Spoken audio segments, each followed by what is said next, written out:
On a warm, peaceful afternoon, when sunlight spilled in soft golden lines across the parking lot of a vintage red-trimmed diner, something heartbreaking unfolded, something so cruel and unexpected it could fracture even the strongest spirit. It began with an elderly woman named Marina Hole, standing quietly outside the diner with her small purse clutched close, her delicate hands trembling as she tried to read the lips of the teenagers surrounding her. They weren't there to help. They weren't asking if she needed anything. They were recording her, mocking her, circling her like predators who found entertainment in someone else's suffering. And in that moment, the world felt unbearably unfair.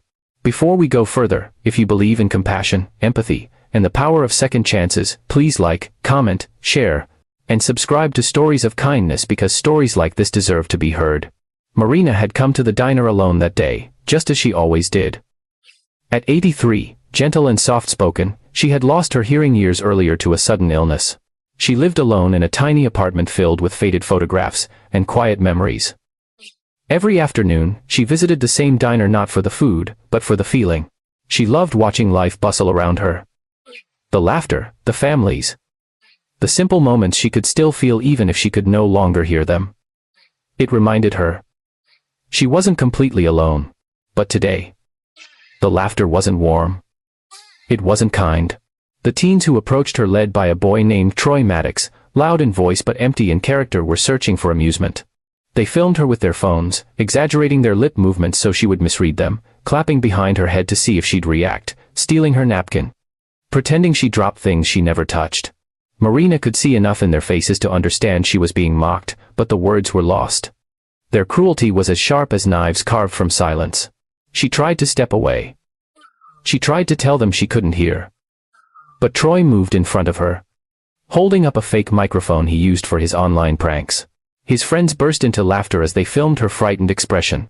Then, Troy nudged her lightly, but enough to throw off her fragile balance. She fell hard against the pavement, her palms scraping across the rough asphalt. The burger she'd bought rolled away, untouched. She reached for it with trembling fingers, trying to grasp something familiar, something steady, as a deep, aching grief filled the quiet world around her. The teens only laughed harder. Cars went by. People stared. No one helped. Marina tried to lift herself, but her hands shook too violently. She looked lost, like a small leaf tossed by a merciless wind. That's when the rumble began. At first, it was distant, like thunder beneath the earth. The teens ignored it. But the sound grew heavier, deeper, vibrating through the ground until even the bullies stopped laughing. Heads turned. One motorcycle appeared. Then another. Then several more, until the noise became impossible to overlook. A group of 9 bikers rolled into the parking lot in a slow, deliberate formation. They weren't rowdy or chaotic, they moved with purpose.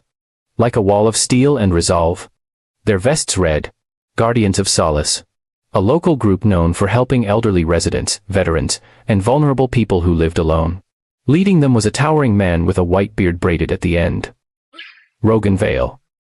People in town whispered about him, gentle by nature, unshakable when justice was challenged. The second Rogan saw Marina on the ground. Something shifted behind his eyes. He didn't need sound to understand. Pain looks the same in every language.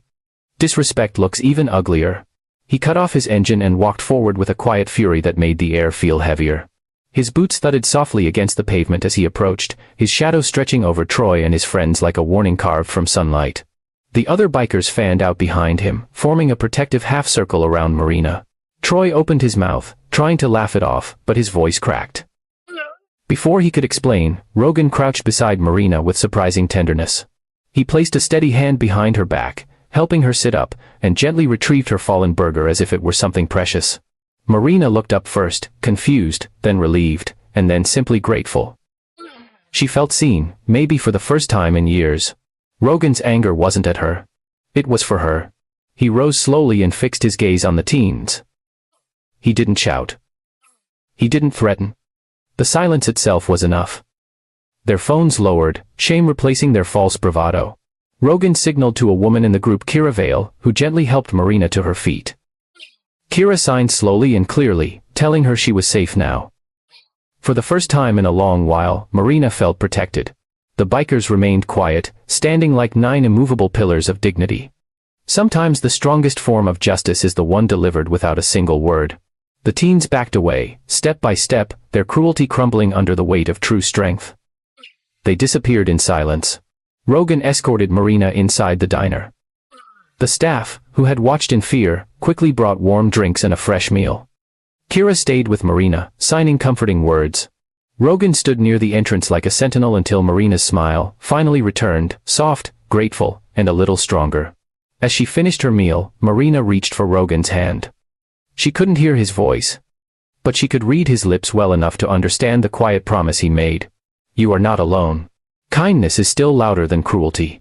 If this story touched your heart today, please like, share, and subscribe.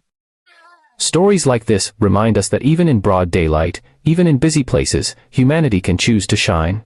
Before we close, take a moment to comment something kind, something you wish an elderly or vulnerable person could hear today. Your words might mean far more than you think. And so, on that bright afternoon, when cruelty tried to win, 9 brave-hearted bikers turned the tide, proving once more that when kindness arrives, it changes everything. Powerful CO, YouTube package. Video description. SEO. Optimized. A heart-shattering moment unfolds outside a classic diner when an elderly deaf woman is bullied by a group of teens, until 9 bikers known as the Guardians of Solace arrive and turn the entire situation around. This emotional true-to-life story reminds us that kindness still exists, and heroes can appear when we least expect them. If you believe in compassion, humanity, and standing up for the vulnerable, this story will move your heart. Don't forget to like, comment, and subscribe to Stories of Kindness for more inspiring stories that restore faith in humanity. Comment something kind for someone elderly or vulnerable. Today it might mean the world to them.